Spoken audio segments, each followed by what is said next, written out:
Good afternoon, good morning, or good evening, depending on where you are.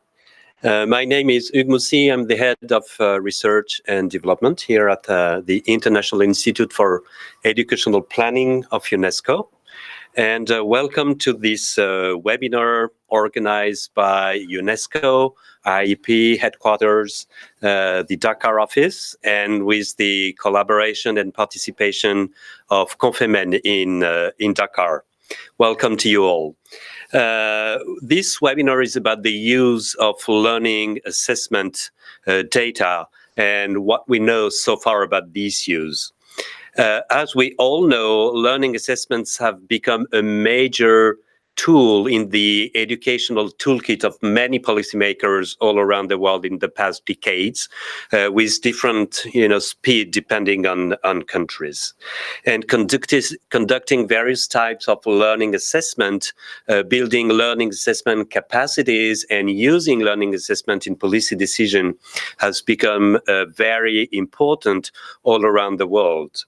It's very high on national agendas, but it's also very high on the international agenda of education, and especially a number of major actors in the global education, like the World Bank, UNESCO, UNICEF, the Global Partnership for Education, are advising their partner countries and working with the partner countries to develop, to use and better use learning assessments for policy decision, but also to develop adequate capacities in this regard and in this area.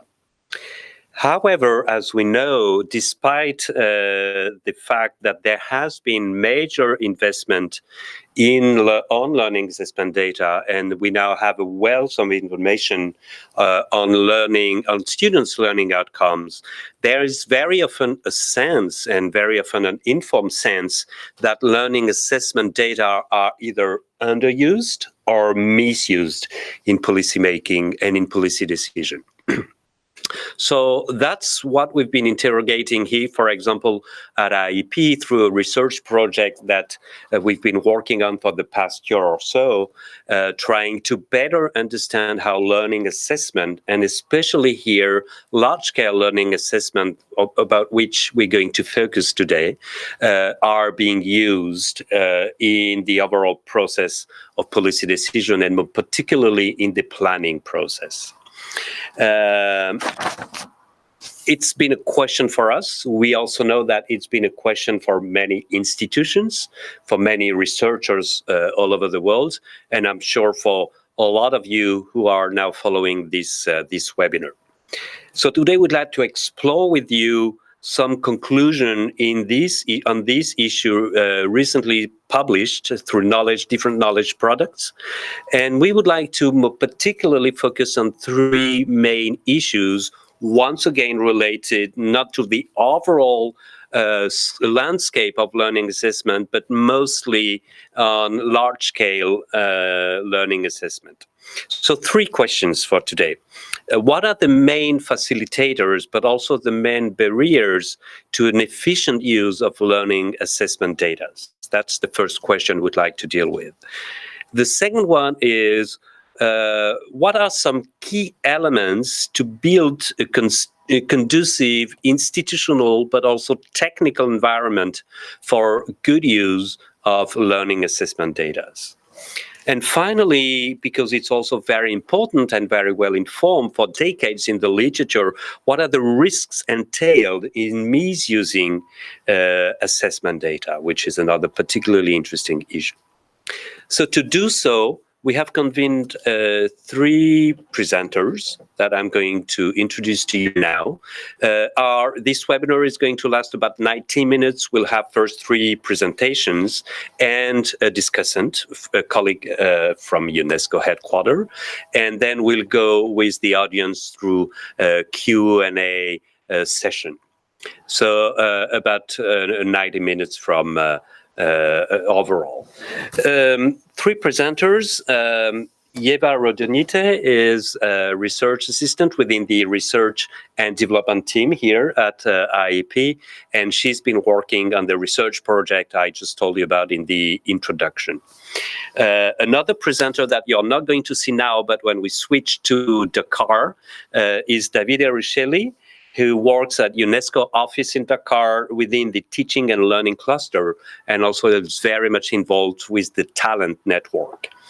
And our third intervenant is Guy-Roger Kaba, who works at CONFEMEN and is an education policy advisor. And after the three presentation, our colleague, Maya Prince from UNESCO headquarters, working in the education research and foresight team, is going to raise some of the issues and challenge us a little bit on what has been said. And then we'll go through question and answers.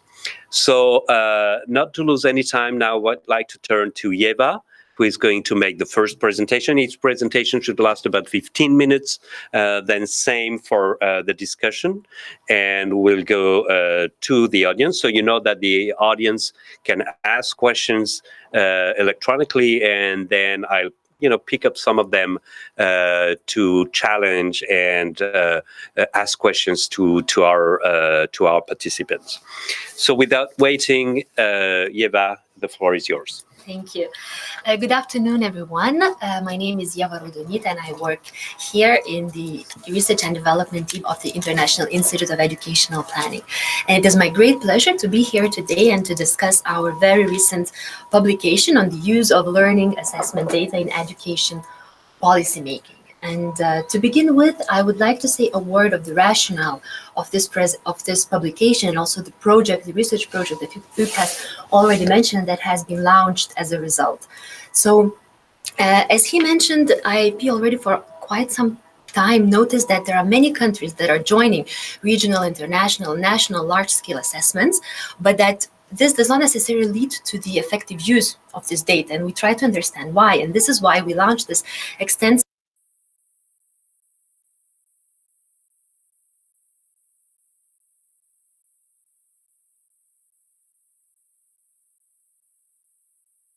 also on why we observe this current use. So these were the two main themes that we addressed in this literature review that was very, very large in scope. It was there was no regional focus, and you will see that I will focus mostly on these two elements in my presentation. So I think we can now turn to the presentation slides. And so to begin with, we really wanted to see how countries actually use learning assessment data. And we've come across around very different examples, but we wanted to systematize this knowledge and to see specific policy cycle phases that are more often influenced than others, as well as more specific thematic programs that tend to be more influenced than others by learning assessment data. And there have been two literature reviews conducted in the past that did this job, and they looked at different education policy cycles, and they found out that actually the agenda setting, the policy implementation, and monitoring and evaluation are much more often influenced by learning assessment data than policy formulation. And for us, this was a very interesting finding. But what also struck us was the fact that actually there was not that much comprehensive analysis of why this is the case. And IIEP sees a very important research gap that we are actually trying to address currently in our current project that I will say a word at the end of this presentation. So another element that was important for us was also which policies are most frequently informed. And while going through this large amount of data, large amount of literature, we've seen that we come across certain policies more often than others when it comes to the use of learning data.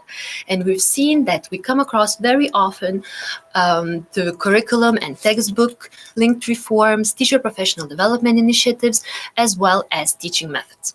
So these two findings were very important for us and were very interesting. However, the core of the paper that I'm presenting today, as well as the core of this webinar focuses on the dynamics that are behind the use of learning assessment data. And that Hugues has already mentioned, these are the main three questions that we are going to address in our in the webinar, and different presentations are going to contribute in different ways to these three questions.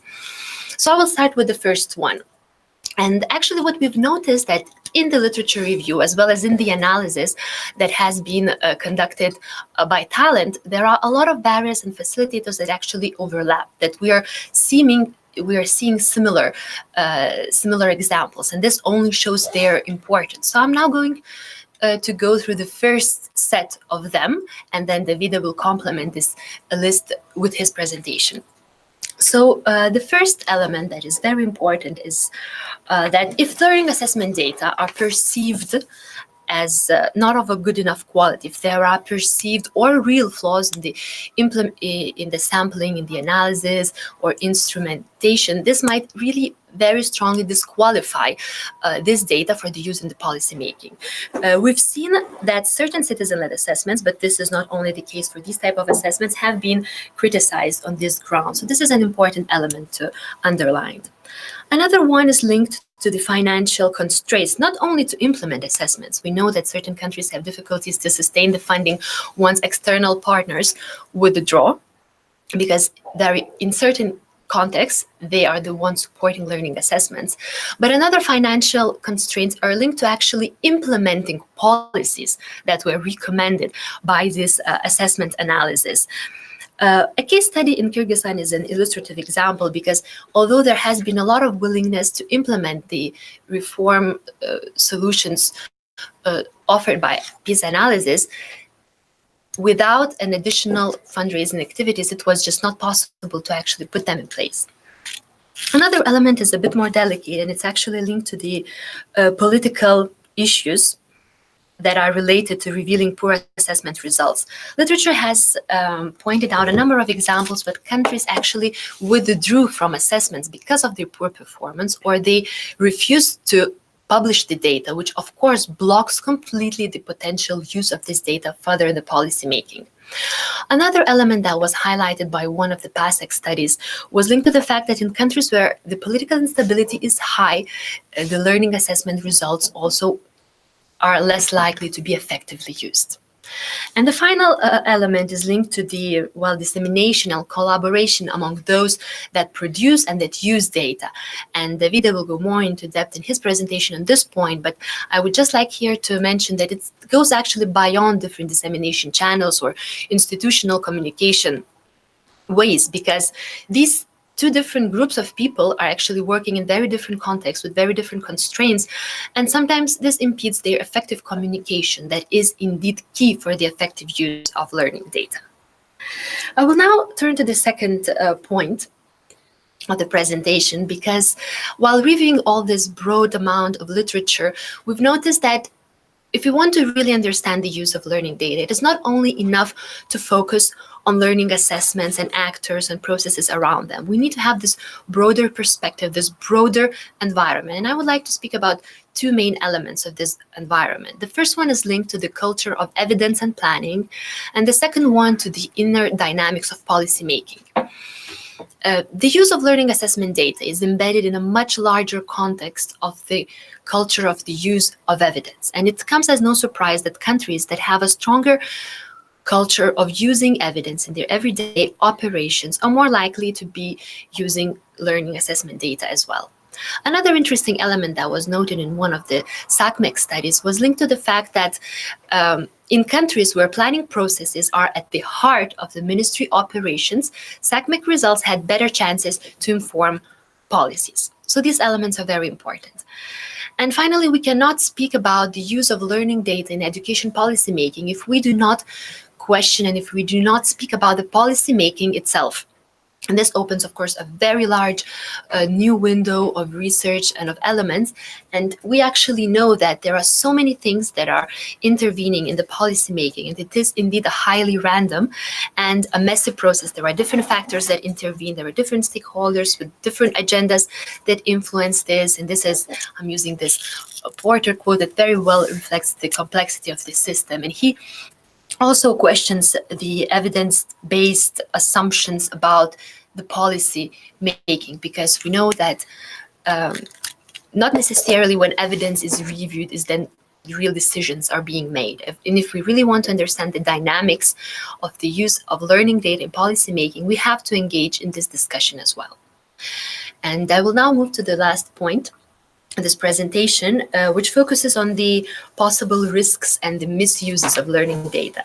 We're speaking a lot about the potential of this data, and it's true that it has a lot of potential to improve education systems. This has been very largely supported by the SDG 4 that puts a lot of emphasis on measuring student outcomes, and this is indeed very important.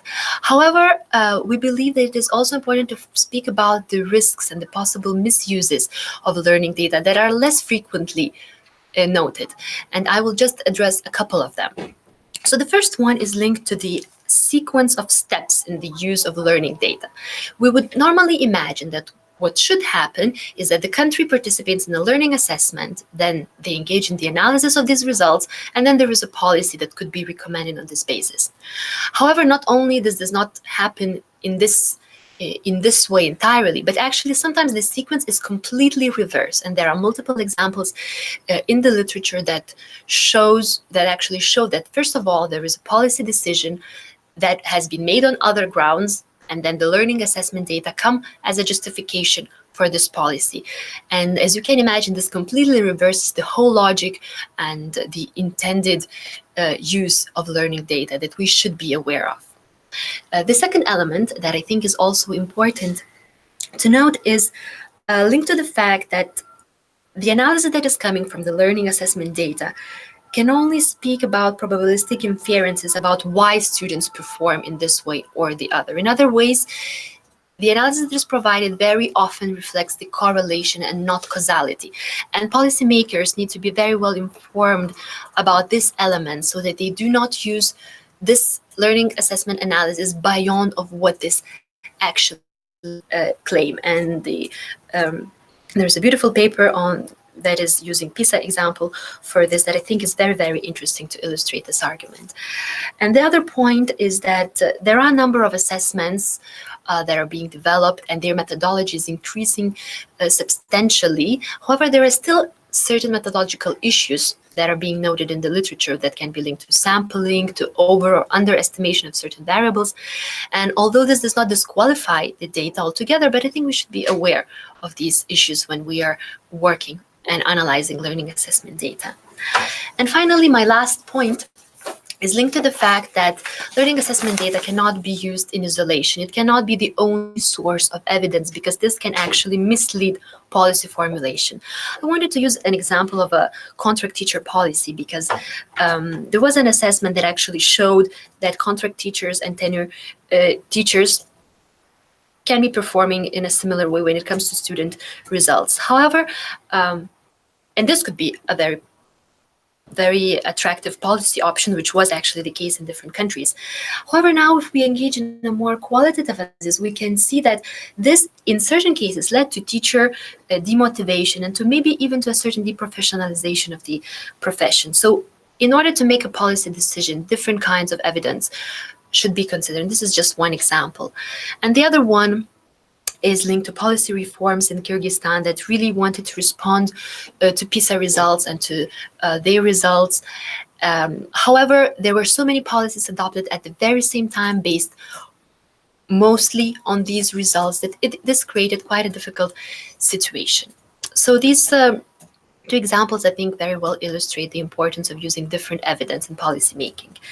And I will soon be stopping here. I would just like to say that if you want to know more about the examples that I have been using in this presentation, please refer to our working paper, where you will find more detail. And I would also like to say a word that this literature review has actually led to a new research project that Hugues has mentioned earlier, where we are currently implementing in 8 sub-Saharan African countries, and that focuses on the policy, on the planning cycle. And if you want to know more about this project, please do not hesitate to contact Hugues or myself. Thank you very much.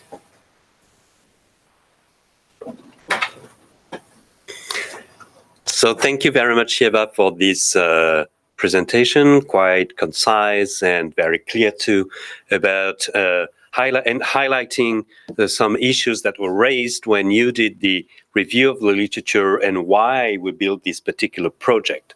Now we're going to move away from Paris and travel to Dakar, where our two next presenters are at the moment.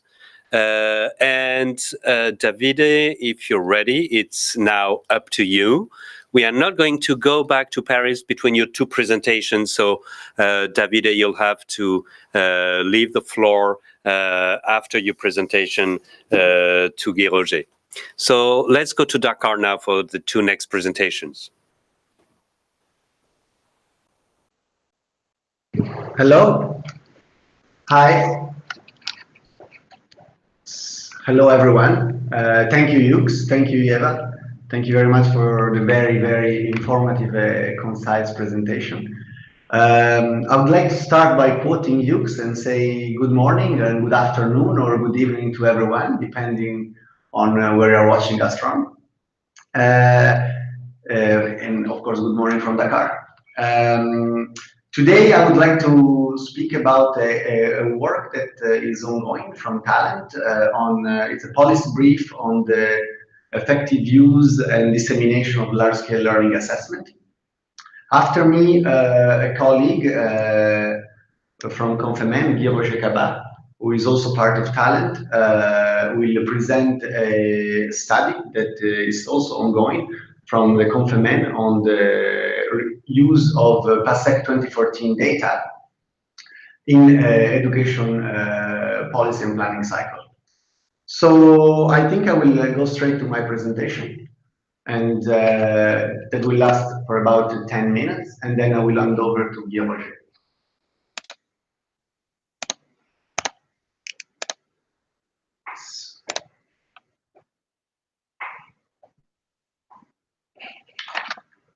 So first of all, I would like to give you a little bit of context so that you can understand how this policy brief was generated, how we did come up to this idea. And to do so, I will need to briefly introduce you about Talent.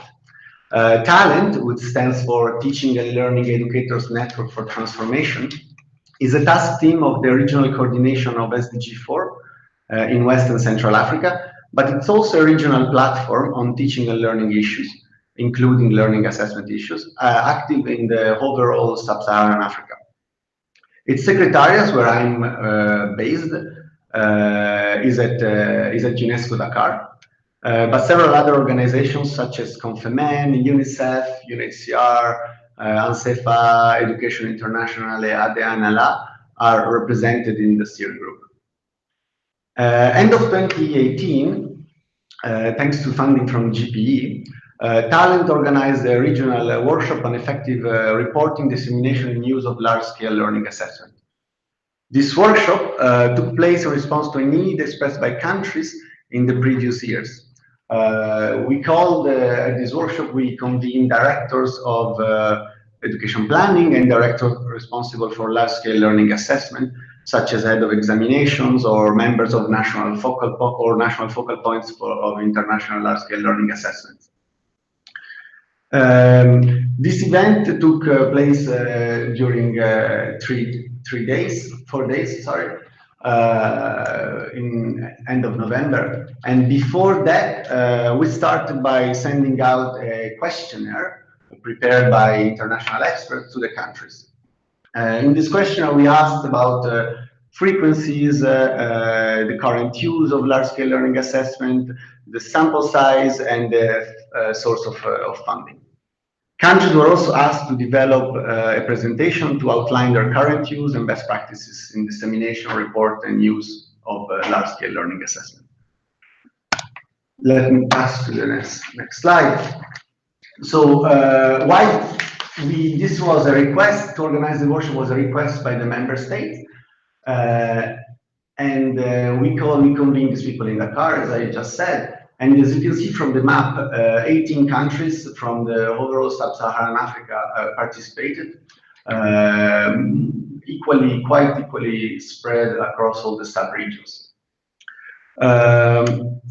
In response to the discussion that took place during the workshop, animated by the group, we decided and we received the request from the participant to develop a practical guidance tool, something that could help member states in making best use of the large-scale learning assessment data, but also something that may help us with practical steps in better disseminating large-scale learning assessment and better reporting about it. The target audience of this policy brief is high-level decision makers, the Ministers of Education, as well as heads of education planning and implementers of large-scale learning assessment. But what is the objective of this policy brief?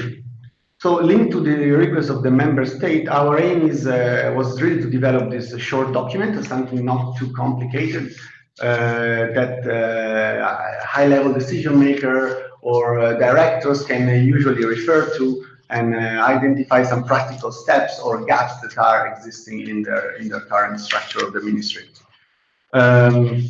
In our idea, this set would help to diagnose education system needs and issues, develop effective national policy and regulation based on measured results, monitor progress or regression of education outcomes, and finally report achievement nationally and internationally.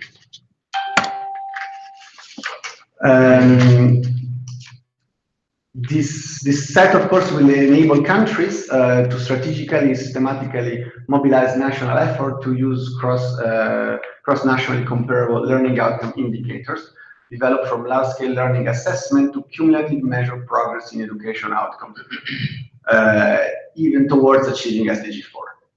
But as I said, where do we come from? Like, where do we base our analysis and our work? This came from the majority from the discussion with the member states during the workshop, but as well from the data that was sent by our participants. Here, as you can see in this slide, you have some examples, some best practices that we have outlined in our policy brief. For example, I can speak about the Kenya that used county dialogue forums for dissemination of national examination at county level and involve community teachers in the results from the national examination. Another example. Davide, I'm sorry, I have to interrupt you for just a second because we just realized that the PowerPoint, we can't see the PowerPoint on the screen. I mean, it's blocked. So if you could just maybe share the PowerPoint under the full screen mode, then everybody could see it. So we can listen to you, but we do not have the slides. So please do that. Is it blocked or can you... Yes, it's blocked. Hello? Yes, it's blocked. Yeah, it's blocked. We don't see the slides one after the other. So you have to pass into full screen mode. Yeah, I am in full screen mode, and I'm also sharing this with you. Maybe let me try to restart this. I think now you can see me, right?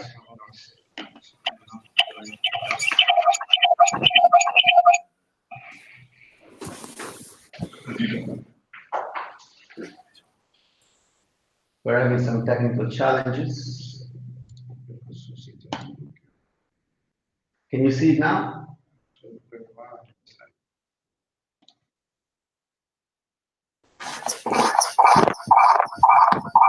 Okay, thanks. That's good. Okay.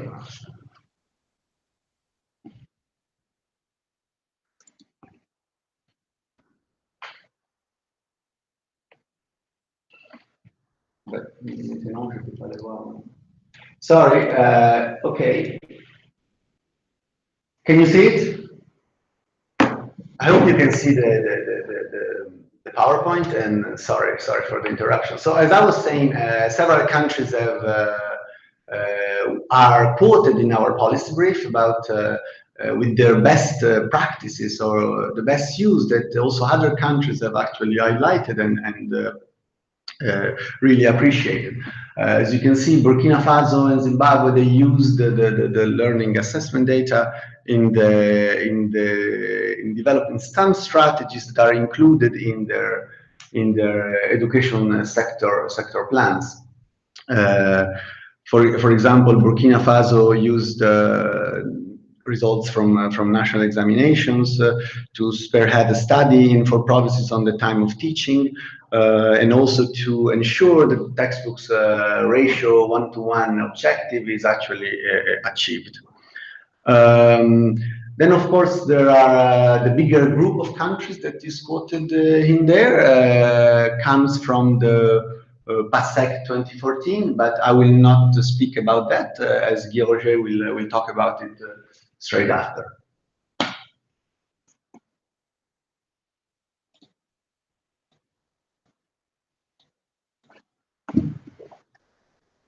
So I hope you can see now this slide. Based on, of course, I've just mentioned what are the best practices, but what are the key barriers that we have witnessed in working with the countries? Overall, we have identified 6 key barriers that still make it hard for countries to efficiently disseminate and use large-scale learning assessment. The first and the most important is the tendency to underutilize large-scale learning assessment results. That means that often we have witnessed that these examinations or large-scale learning assessment take place, but their data is actually not used when it's analyzed. Apart from some positive experience, in fact, countries that we work with, they said they are unable to continuously use data in the policy cycle.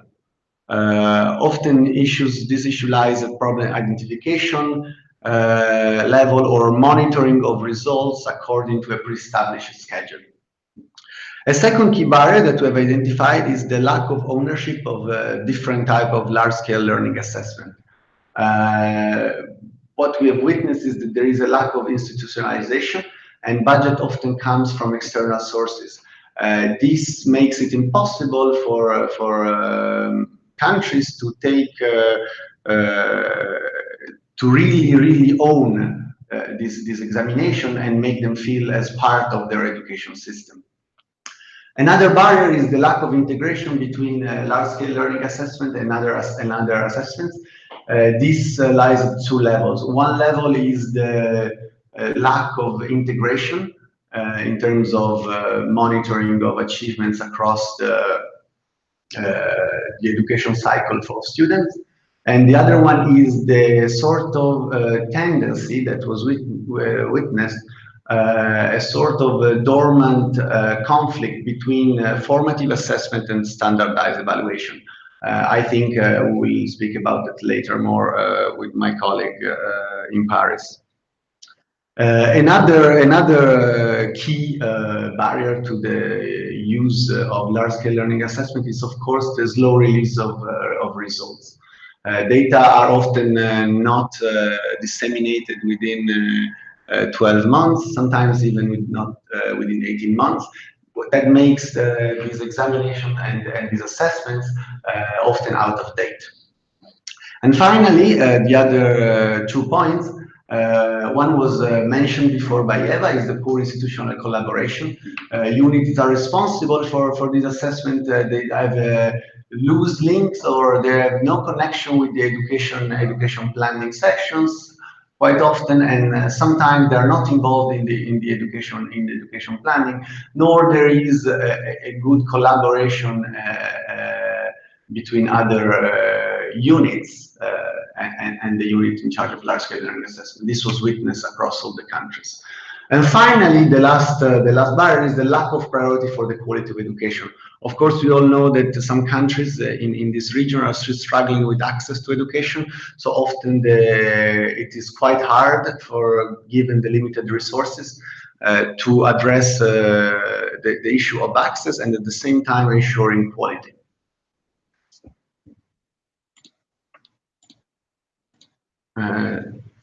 Yeah. So, and then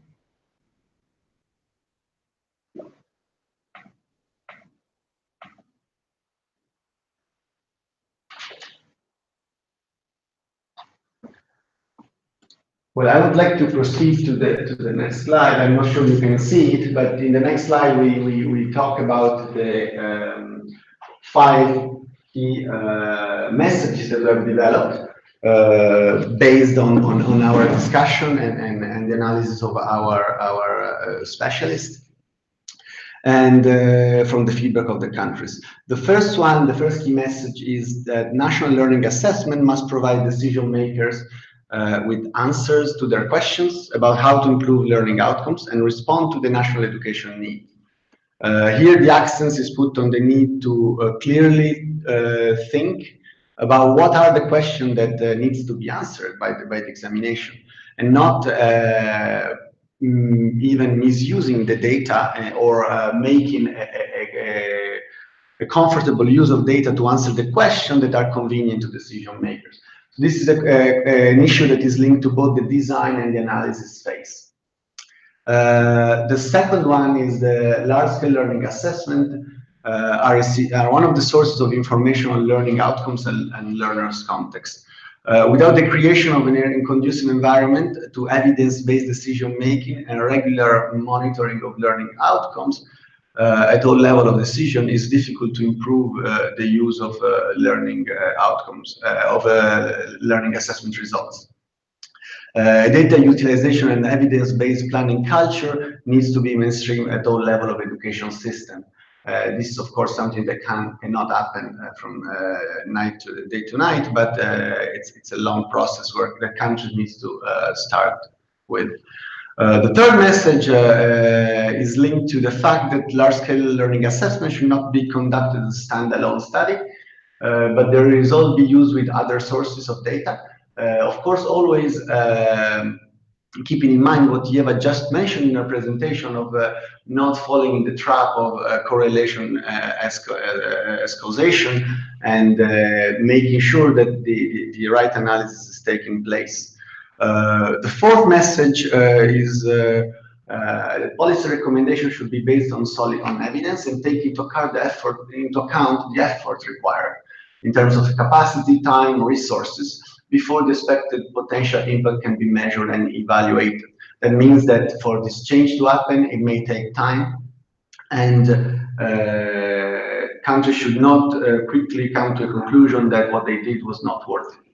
And finally, which was mentioned even by Hugues in his opening speech, there is need to improve the capacity of units responsible for large-scale learning assessment.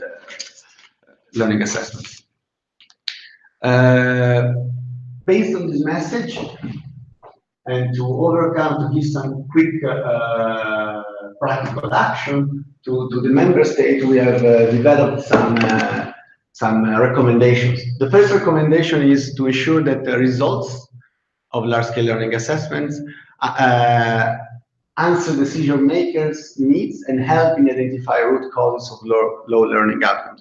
This goes back to one of the key messages I just mentioned before. It means planning data flow and timely results. It means develop strategy to increase data assets over time, and it means quickly and efficiently communicate on best practices and promoting the use of large-scale assessment at ministerial level. The second one, the second recommendation is to establish a framework to support decision-making based on evidence. There is need to change for a change in decision-making culture towards the systematic use of data, as I just said, and use the results of large-scale learning assessment to democratize information on learning outcomes. Finally, there is need to clarify responsibility of units responsible for large-scale learning assessments in order to improve data use and strengthen their capacity to meet the needs of education system decision makers. That means that job description of directors and manager of national large-scale learning assessment needs to be clear and clearly developed. It means that the ministries have to allocate adequate human resources to this unit, and the same thing goes for an adequate budget. And finally, there is need for training and professional development plans for this unit. With this, I came to a conclusion of my presentation. Of course, I just would like to finally mention that this is an ongoing work. We are planning to release the policy brief last quarter of this year, so in between October and November, and we will of course be very happy to share it with all of you. And in the meanwhile, you can find all the documentation I referred to, all the presentations on the Education 2030 Africa platform, as you can see in this current slide. If you have any inquiry, you can also contact us at this the talent@education2030.org email address, or at my personal email address that was shared with the presentation of this webinar. Now, I would like to hand over the stage to Guy-Roger Kaba from CONFEMEN. They will talk about the PASEC study on the use of PASEC, or the CONFEMEN study on the use of PASEC 2014 data.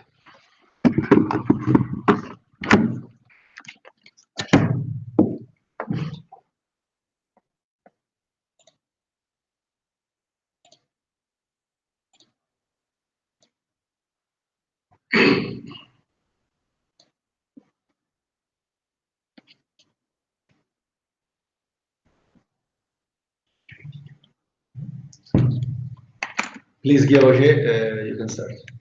Thank you, Davide, for giving me the floor, and thank you all for coming today.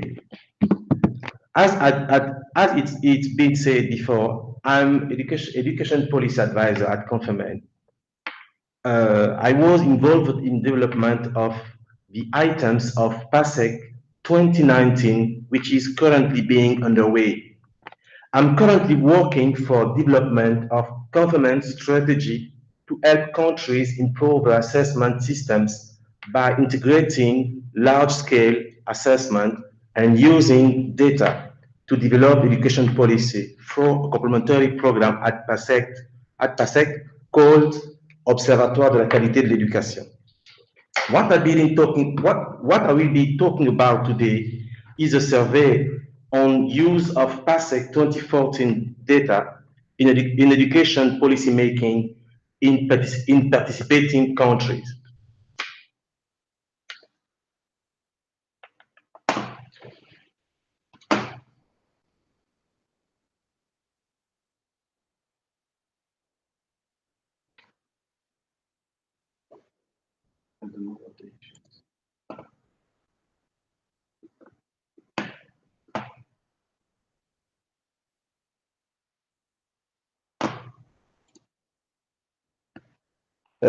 This survey gives the floor to the country to explain how they use large-scale assessments. The order of the presentation is as follows. First of all, I will be looking at the background of the survey. Then I will move on to methodology, and I will finish by looking at the early results of the investigation that is still ongoing.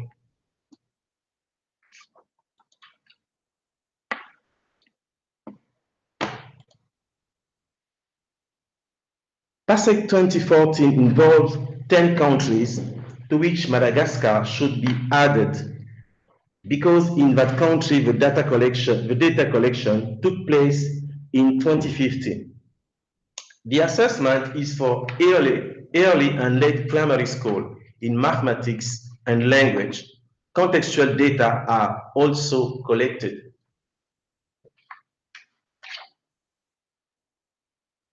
On this slide, you can see that a large part of pupils have not reached sufficient competency threshold. So PASEC 2014 data show low pupils' performance in math and language at early and late primary school. Roger, Yes. sorry, but we have the same problem with your presentation that we had with Davide. Okay. You have to repeat this same operation and open it in full screen, because we don't see the slides. At the beginning? Yeah, we did it. We're trying to do it again.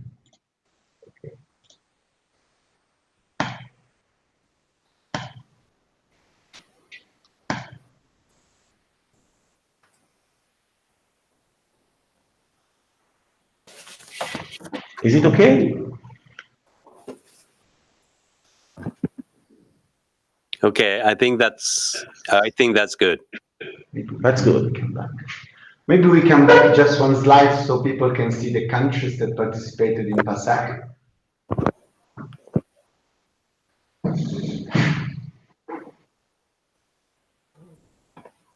So, It's okay? yes.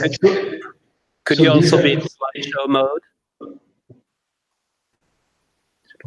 Pardon? Sorry? Yeah, I think you have to repeat the operation because we still don't have what we would like to have. Can you see it now, us moving, or? Yes. Okay. Oh. No. Okay. That's great. Yeah, but now can you see it moving? If I do this?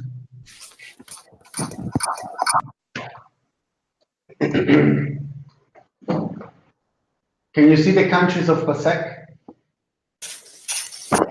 Yes, it's all set. So please go ahead. Merci. Thank you. Thank you very much. PASEC 2014 involved 10 countries to which Madagascar should be added because in that country the data collection took place in 2015.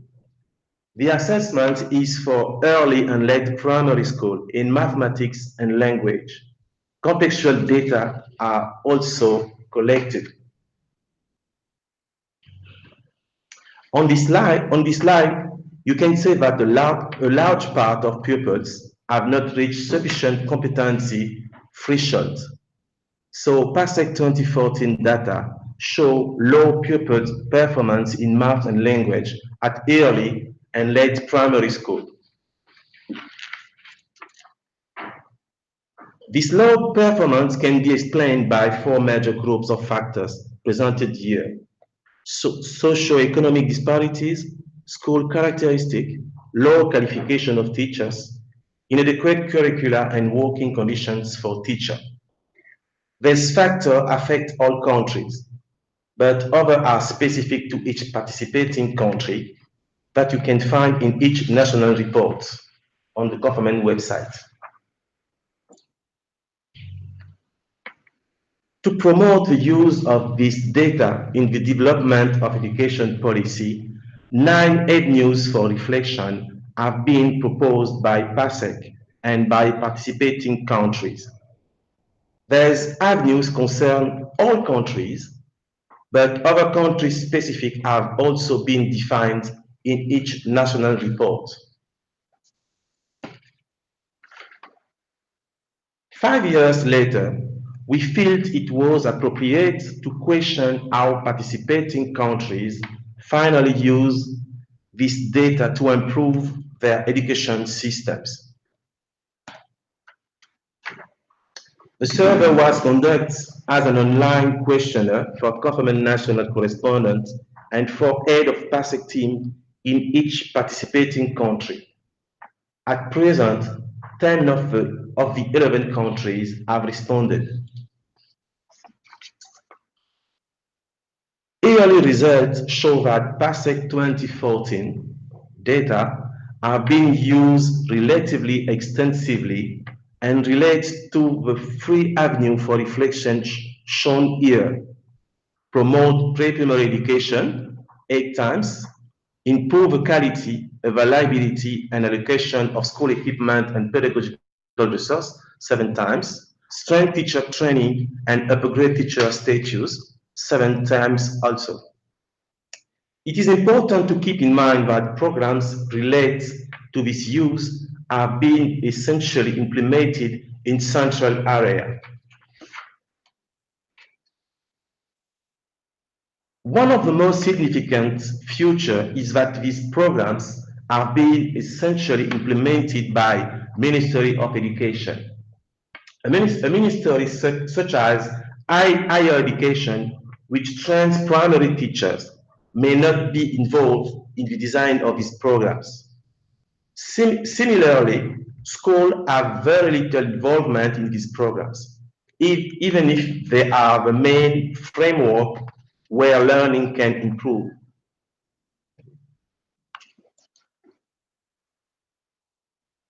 Funding for this program is done by governments and by technical and financial partners. As an illustration, several policies concerning avenue for reflection, such as promote pre-primary education, development of a community approach, creating spaces of communal awakening, extension in rural areas, support for the private sector, or stimulate girls' interest in mathematics, creating a structure to promote inclusive education, incentives to promote girls' education with affirmative action, developing a national strategy to accelerate girl education, institution for scholarships for girls. Strengthen teacher training and upgrade teacher statute, training all teachers in the use of new curriculum, transformation of training school into an institute with an increase of a level of recruitment, development of trades and skills of teacher supervisor. All these policies were taken to improve pupils' performance.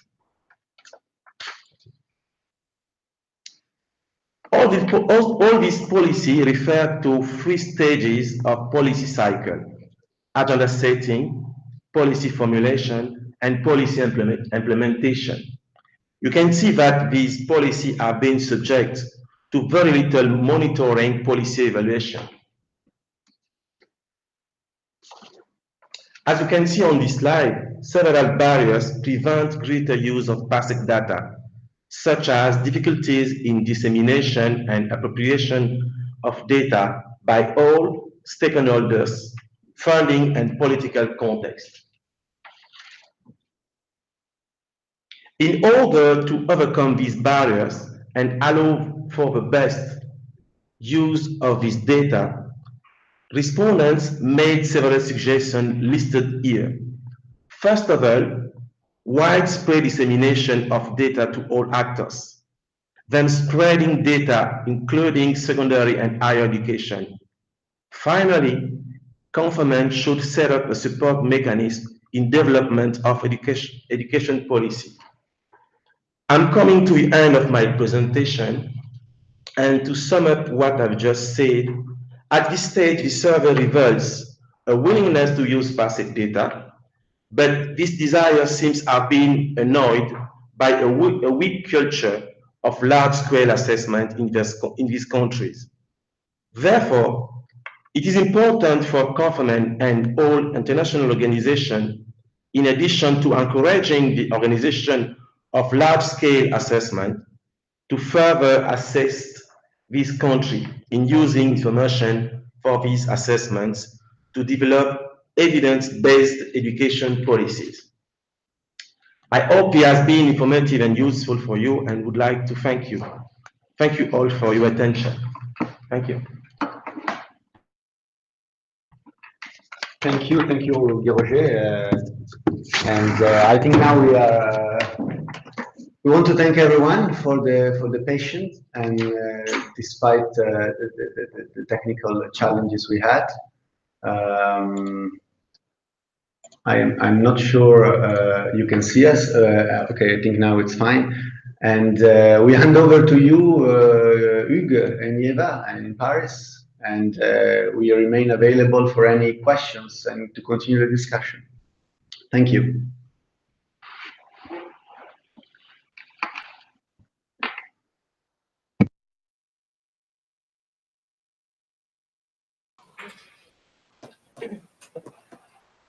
Thank you, Guy-Roger. Thank you, Davide, for these 2 presentations. We actually finally got the slide, so everything was okay, and sorry for the interruption.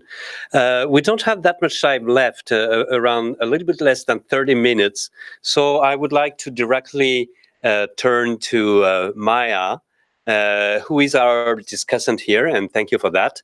And we'll challenge a little bit the contributors, raise a few issues, and probably also ask the first initial questions before we turn to our audience for more questions. Maya? Thank you, Hugues, to the IIEP for organizing this webinar. Hello, everyone. Ieva, Davide, Guy Roger for your presentations on this really important topic that is gaining traction not only within regional and international organizations, but also becoming more important for governments, for academic and research communities, and for maybe private businesses. I think the attractiveness of large-scale learning assessments lies not only in the fact that they provide levels of learning outcomes, but also the wealth of information on determinants and enablers of learning progress, which is what indeed makes them useful for policy. The presentations gave us an overview of the literature on how learning assessment data are being used and highlighted some concrete examples from sub-Saharan Africa, where implementation of such initiatives is on the rise. But in many countries, there's a proliferation of learning data, Senegal alone with over 6 large-scale learning assessments, and yet little understanding of how these data are being used in policy planning and practice. I will make raise three points during this discussion. The first one regards the rationales for undertaking a large-scale learning assessment endeavor may actually be for reasons that are beyond the potential use of the data for policy and practice. At the level of policymakers and which is the focus of our discussion, we see that data are used for a variety of reasons and in different phases of the policy cycle. And even as Guy Roger showed us there, they can stimulate and encourage new areas of reflection. There are also a range of perceived and secondary benefits that are attached to these initiatives, particularly cross-national initiatives, cross-national assessments, which open up access to networks, which provoke dialogue among different education stakeholders, which also, we heard this as one advantage. Also, they develop the capacities of the professionals who work on the assessment, thereby improving national assessment systems. So in this sense, we have to acknowledge that large-scale learning assessments inform and affect all steps of the policy process. But as the metaphor policy soup suggests, the policy process is messy. Not all the cycles and phases occur, not necessarily in the same order, and many actors are involved, sometimes with competing agendas, which complicates the process even more. So large-scale learning assessments cannot be understood as neutral instruments that support a linear and predictable policy process. Rather, they are an additional element in the policy mix whose ultimate use depends on the priorities of those policymakers. They provide crucial evidence, but at the same time can be used to serve predetermined agendas, as was one of the risks that you mentioned at the end of your presentation. But more importantly, as highlighted by a research, education, research, and foresight working paper, participation in assessment initiatives is often because of a combination of rationales that are not necessarily explicit, what the authors term as off-the-label uses of data, of assessments, which are either to support predetermined reforms or to create policy shocks or to mobilize resources and specific aid and funding, or even to legitimize national existence or enhance autonomy of a subnational entity. I invite you to consult this education, research, and foresight paper called "Is It Worth It? Rationales for Participation and Non-Participation in International Large-Scale Learning Assessments," which again provides an alternative view on the cost-benefit analysis for undertaking an assessment. The second point that I'd like to make with regards to the barriers of use and enabling context. We have heard a lot of barriers to use, and those are often manifold and hard to untangle, the technical from the political, from the institutional barriers. But I wonder to what extent really is assessment design itself creating the stage for the misuse of data, whether it be the underuse or or using the data in ways that which could be detrimental to the teaching and learning process. One barrier that was briefly brought up during both Ieva and Davide's presentation relates to the potential low reliability and relevance of the information provided by the assessment for policy. So the relevance of the assessment is intrinsically linked to its initial design. And while they may be designed to, with the intention to address quality and equity in learning and to improve education systems, they may unintentionally be doing the opposite. How is that? Well, many have, first of all, drawn to the narrow focus of large-scale learning assessments on reading and mathematics, often ignoring the broader competencies that are important for all children and youth to function in today's society, even though that is changing a little bit. But there are two other limitations that I'd like to highlight in impacting negatively on their relevance that have received less attention. The first one is that they often exclude the most vulnerable and marginalized.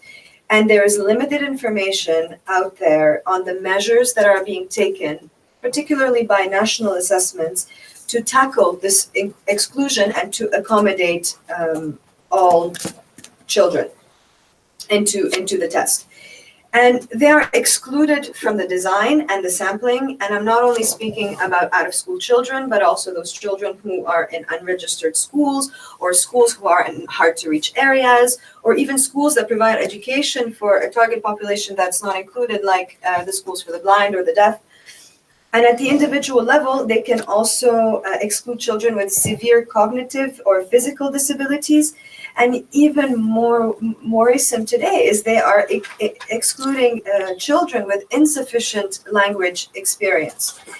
The second reason why the design of assessments may be less relevant is that they may not be differentiating enough between pupils' learning levels. Creating what we call floor ceilings when the assessment is too difficult, and floor effects when the assessment is too difficult, and ceiling effects.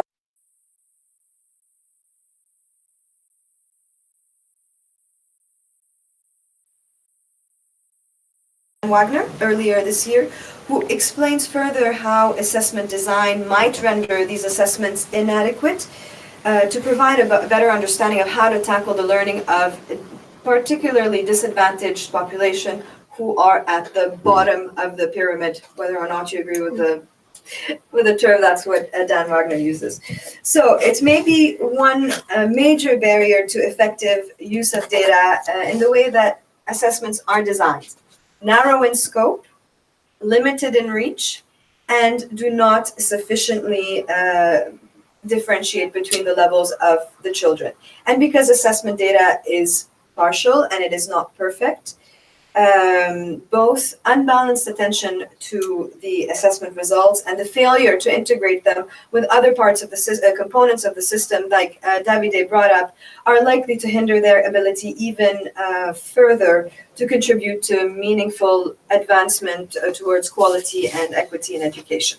The last point that I will make regards the risks associated with the use of learning assessment data at UNESCO, and based on extensive and specialized research, we do support the hypothesis that large-scale learning assessments have the potential to inform policy in a variety of ways and serve a range of issues, but we also acknowledge that they are raising concerns.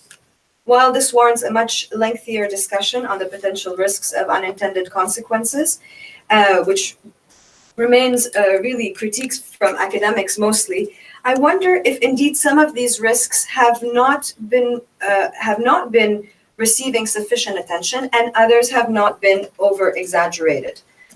What we might consider as overuse or over-interpretation of data, something Ieva has already pointed us to, is when there is excessive focus or attention to the assessment results, which can have misleading and diverting effects on a range of stakeholders, such as the use of a single test score to to make a decision, the risk of encouraged uninformed policy borrowing, what works in Finland is going to work in another country, no.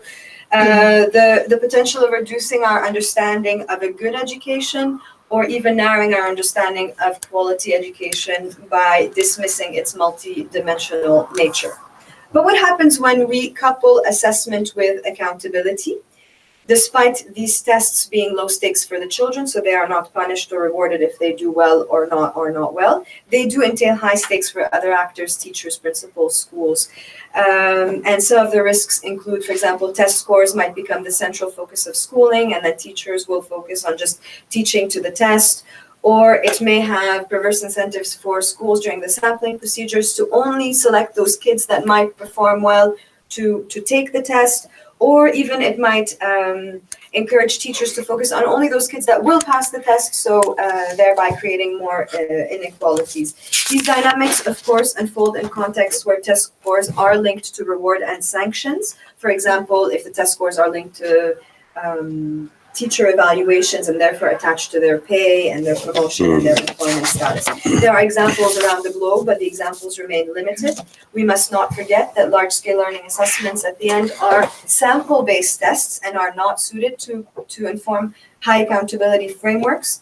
It is even detectable if teaching to the test and notions of narrowing the curriculum are indeed consequences of large-scale learning assessments, or they just are relevant to high-stakes assessment frameworks. But what we cannot deny is that countries are increasingly using their overall rank on cross-national initiatives as indicator of national progress. Australia's goal is to be ranked top 5 in PISA by 2025. Thailand's goal is to be to reach the OECD average by 2021. Countries are seriously taking these as challenges. So this indeed may create additional incentives for national authorities to reshape curricula or teaching practices in order to reach these goals. So again, we cannot deny that this is an emerging and important debate that we cannot ignore. To conclude, on the growing importance of large-scale learning assessments, and I really support the focus, and we at UNESCO headquarters support the focus on the use of learning assessment data. We do not see this with international organizations only, but increasingly with academics to try to bridge research, policy, and practice. Last week, I attended the International Research Conference of the IEA, the organization that runs TIMSS, Pearls, and PISA, and there were many, many examples of how academic community has been working to try to find better links with policy. Large-scale learning assessments do hold great promise, but in order to unlock their potential, we must be able to acknowledge their limitations, both in their design as well as in the way they are being used. I think there's a slide up, or it will be up soon, that shows a new publication that will be up in a few weeks in English, French, Spanish, and Arabic, entitled The Promise of Large-Scale Learning Assessments, Acknowledging Limits to Unlock Opportunities. The publication both takes a critical take on assessments as both enablers of the 2030 agenda, but also how they can be potentially threatening the goals of the agenda. So I think I will stop here on the discussion. And as you mentioned, may I start with the discussion, Hugues? I wanted to maybe to Ieva and Davide, one question maybe to start with Ieva. And if you could, I think you mentioned a little bit that the IEP has started working on projects that use assessment data. Can you tell us a little bit more about what you think UNESCO's role is in better supporting member states in the use of data from their large-scale learning assessments to inform policy and practice? Thank you very much, Maya, for your very relevant comments. And yes, I do believe that UNESCO has a role to play. And I think that the new research project that has been launched here at IIEP actually responds to this need. We're currently trying to understand how different countries in sub-Saharan Africa are using learning assessment data and what are the barriers, and to go more into depth on those research gaps that I have briefly identified. And we're also focus very much on the political economy of actors elements that we think can bring new elements to the existing literature. But as you say, it's very important not to stay only at the research level. It's actually very important to go into the policy and practice. And this is why, while speaking with different actors in the countries, we're trying to involve as many stakeholders as possible, because this is a research, but it's at the same time discussing with them this issue. And of course, all of our deliverables that are foreseen in this project are very much geared towards informing the policies in the countries in the forms of policy briefs, and our conclusions are really directed to this specific audience that we hope will bridge this gap and will actually be helpful for the countries to make a better use of learning assessment data. Shall we go to Davide, or you think we should ask some questions? I don't know, for logistics. No, Davide, if you want to make an answer. I'm not reading my phone, but actually I'm getting the questions from the audience on my phone. That's what I'm looking at it. So Davide, if you can have maybe a quick response, because we only have 10 minutes left. And then I will probably pose 2 or 3, no more, question from the audience to our presenters. Okay, Davide?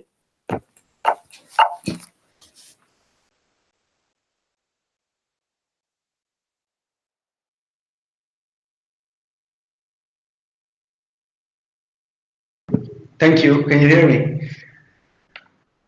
Hello. So as I was saying, thank you very much for your points. I think UNESCO, I can echo Eva, as a big role to play in that, in bridging policy, research policy, and practical action. And in fact, I would add that UNESCO is coordinating, as I mentioned in my presentation, this network called Talent, and Talent has this. It builds on the participation and the expertise of all its members. So while we work, we always work together with all the different partners, and even when we convene regional workshops, or when we work at country level, we try to harmonize our action. And if we want to reach the objective of SDG 4, if we want to have countries that make best use of the tools that they have, this is, in our view, the way to go. And so far, we have had very, very positive experiences. So as I mentioned, just briefly to conclude, we work through capacity building, knowledge sharing, knowledge generation, and knowledge mobilization. And our philosophy is really that one of alignment. So we always try to involve different actors, even at central level. If we work on a topic of assessment, we try to involve curriculum specialists, as well as teacher training specialists or pedagogy specialists. We don't see this as something isolated in a silo. So I think UNESCO has also a role to play in that, to really push this alignment agenda forward. Over to you.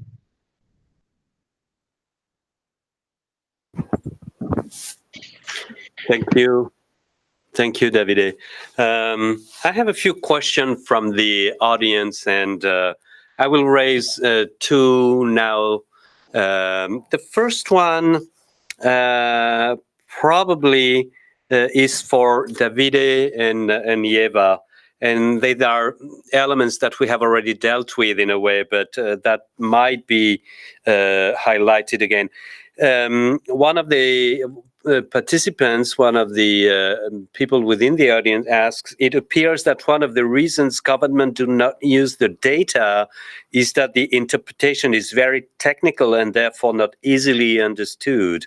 Is there a framework for simplifying the presentation of assessment data?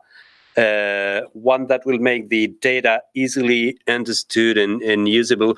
Kind of a simple questions in a way, but with a lot of implication. It has been dealt with in the literature. I think there are a lot of elements within different ministries of education or assessment teams, or also from international partners try to deal with this issue, but which actually is much deeper, because it also and I think Ieva raised this particular issue, a question of culture and how people who are more, let's say, to exaggerate a little bit on the quantitative side of knowledge and people who would be more on the qualitative side of knowledge, or even maybe on action without always basing action on knowledge, would understand one another and talk to one another. So it's really a political economy issue.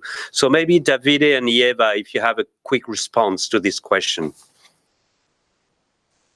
Should we go to the Yeah, let's remain in Paris first. Okay. And then Okay. switch to Dakar. Okay, perfect. So I think that this is indeed a very important issue, and throughout the literature, but also in the research project that we are currently implementing, we've seen this issue raised, that indeed the reports are sometimes so technical that they are not adapted to the public, and this of course undermines the effective use of the data. But we also see different initiatives in order to simplify the data, to make it more reader friendly. Like, I had actually an opportunity to discuss with PASEC representatives in Dakar a couple of weeks ago, and they mentioned, and I think that our person in Dakar can tell us more about that, that actually there is a substantial effort in really leaving in the reports only that is there the elements that are very, very important for policymakers, and simplifying and making the key messages clear and simple, although leaving this opportunity for those that are more interested in details that could consult this information in the annex. So I think that this is a very relevant issue, but I think that those that are producing data, especially at the international regional level, are more and more aware of it, and that actually they are making efforts to address this. Thank you. Let's get Davide online. Yes, thank you, Hugues, and thank you, Eva. This is a very, very important question, and we have dealt with it during our workshop and throughout our work. In fact, I would like to mention here Sally Robinson from ACR that helped us in dealing with these issues. We've engaged countries, and we have presented different opportunities that they have already existing. And even I would say Maya also helped us in coming up with some nice ideas for countries. So it really depends on the audience that we are addressing to. If the audience is a non-technical audience, then countries may think about using some easy infographics, or that are also like open source, or other easily understandable formats or tools. Sometimes even videos. Really, they need to use to create creativity. Everything is out there. It's just more a question of translating it. And of course, if we also need technical reports. Technical reports are needed because this is a part of the analysis of the large-scale learning assessment. So it's a question of really balancing, measuring both, and identifying the right tool for the right audience.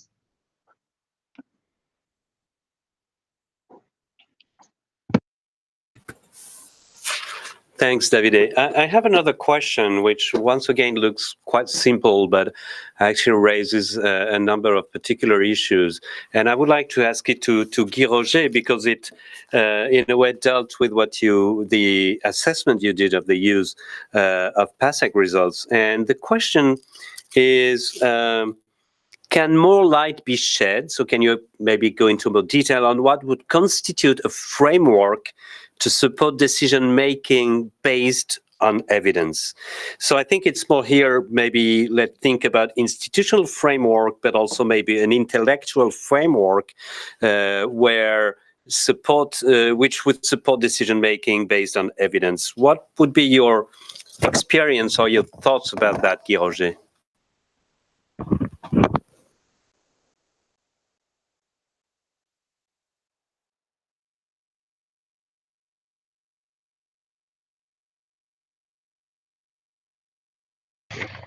Yeah, we'll have translation here.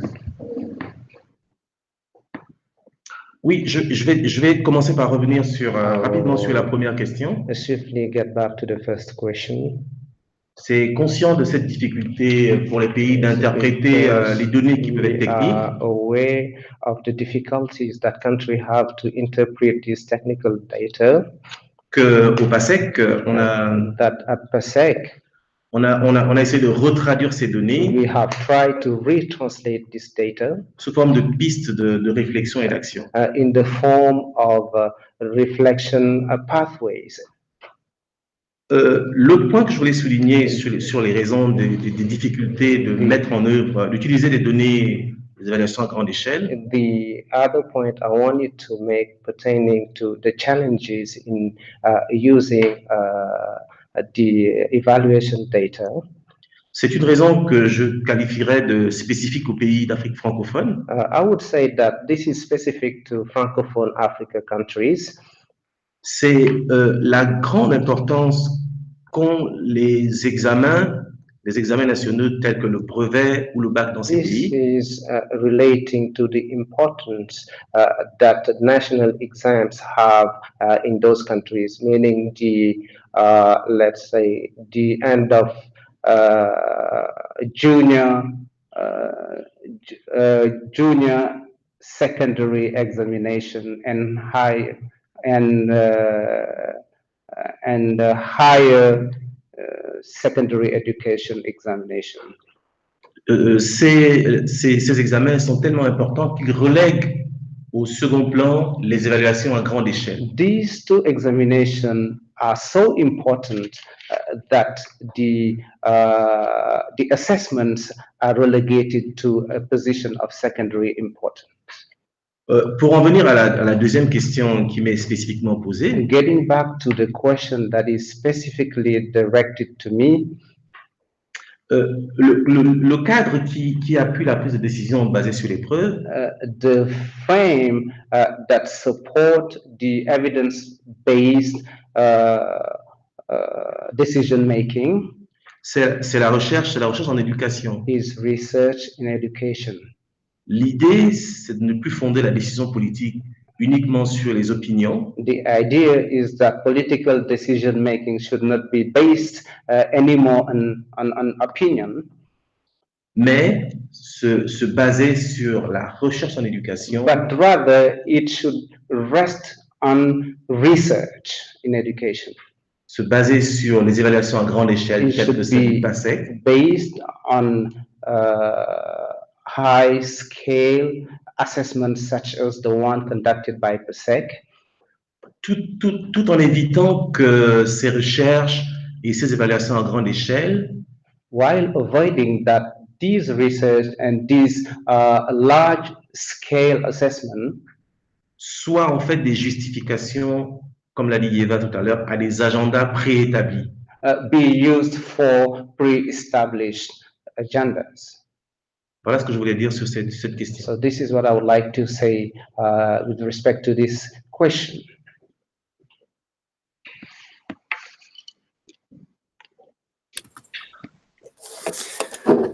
Thanks, Guy Roger. Thank you for this response and these responses to some of the questions.